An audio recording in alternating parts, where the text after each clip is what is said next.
ఆ తాళి తీసుకొని తన మెళ్ళో వెయ్యి.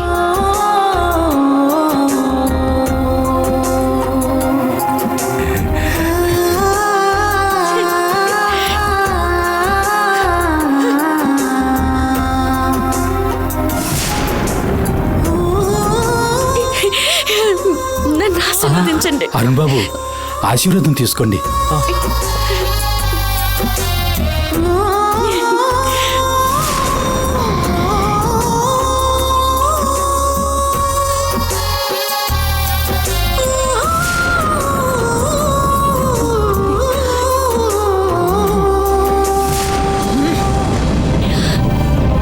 మీ దగ్గర ఆశీర్వాదం తీసుకోమని ఉదయమే నాన్నగారు చెప్పారు.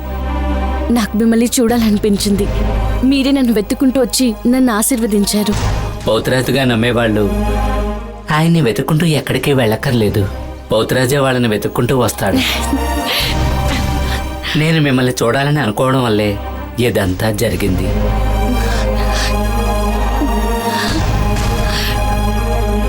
చల్లగా ఉండమ్మా.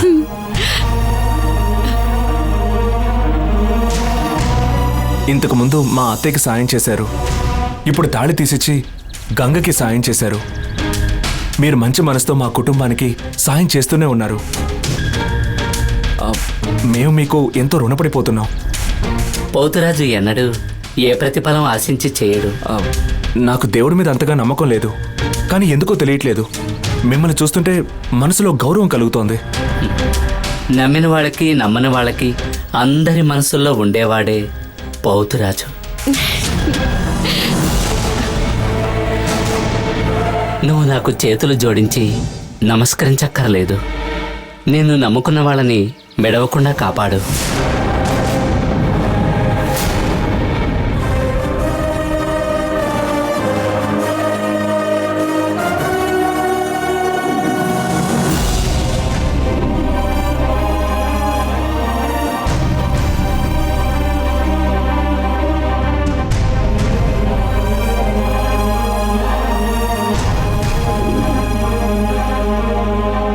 మాంగళ్యానికి గౌరవం దానికి పసుపు కుంకాలు రాస్తేనే రాదు, భర్తని సంతోషంగా చూస్తేనే వస్తుంది.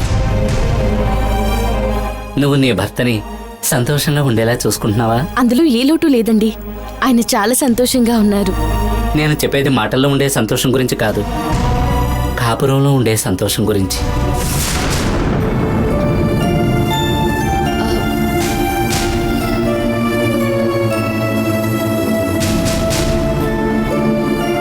ఒక దీపాన్ని వెలిగించి ఆ దీపంతోనే 1000 దీపాల్ని వెలిగించొచ్చంటారు. ఆ విధంగానే భార్యాభర్తల మధ్య అన్యోన్యత అనేది ఉంటే దాంతో ఎటువంటి సమస్య ఎదురైనా ధైర్యంగా ఎదుర్కోవచ్చు. నేనే అప్పుడప్పుడు ఆలోచించకుండా మాట్లాడతాను, కానీ ఆయన చాలా మంచివారమ్మా. మా మధ్య ఎలాంటి గొడవలు రావు. రాకుండా ఉంటే మంచిదే కదా. అవును, నువ్వు నీ భర్తతో జీవితాన్ని పంచుకున్నావా? పెళ్ళైన దగ్గర నుంచి ఏ ఆడపిల్ల పడని కష్టం నువ్వు పడ్డావు. ఇప్పుడు అన్ని సమస్యలు తీరిపోయాయి కదా,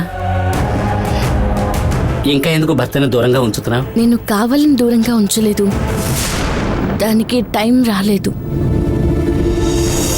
దేన్ని నిర్లక్ష్యం చేయకుండా దేనికి ముఖ్యత్వం ఇవ్వాలో దానికి ఇస్తేనే జీవితానికి ఒక అర్థం ఉంటుంది. ఈ జన్మలో నువ్వు భర్త పిల్లలతో సంతోషంగా జీవించాలనుకుంటే ఆ జీవితాన్ని నువ్వు పరిపూర్ణం చేయాలి.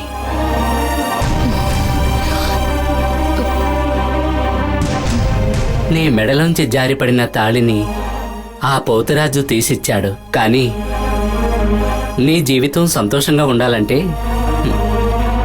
అది నీ చేతుల్లోనే ఉంది.